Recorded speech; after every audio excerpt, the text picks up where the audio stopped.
Water quality is a growing concern for many Iowans. Now there are questions about whether the state should fund a system to track pollution in drinking water sources.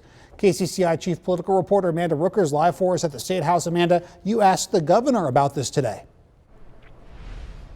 I did, Ben. This is a concern for a lot of people we talk to, in part because right now there are dozens of sensors in Iowa's rivers and they track nitrate levels. Nitrates, of course, are a pollutant that when they're found in high levels can cause health problems. So these sensors are tracking the levels of nitrates in our waterways. But back in 2023, state lawmakers actually cut funding for the tracking system.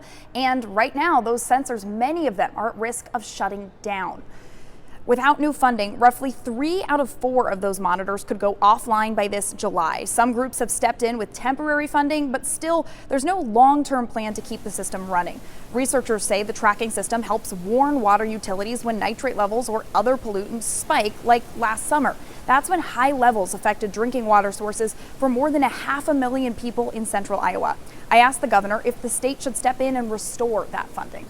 Do you think the state should be providing funding to have sources to monitor water quality and drinking water sources across Iowa? Well, we do monitor some of that, I think. I don't know to what extent, but I think, we'll look at all of that. Everybody, the funding was removed. The funding was, it was defunded they still have, and we have to make sure we're putting those sensors where we need them, but, we have to look at the larger picture too. So that is those are things that we can look at moving forward, but, I think we'd have to look at all ways that we can measure some of those variables. Now, these growing concerns about water quality also come as Iowa faces the second highest cancer rate in the country. In response to Iowa's high rates of lung cancer, the governor wants lawmakers to make cigarettes and vapes more expensive by raising the tobacco tax.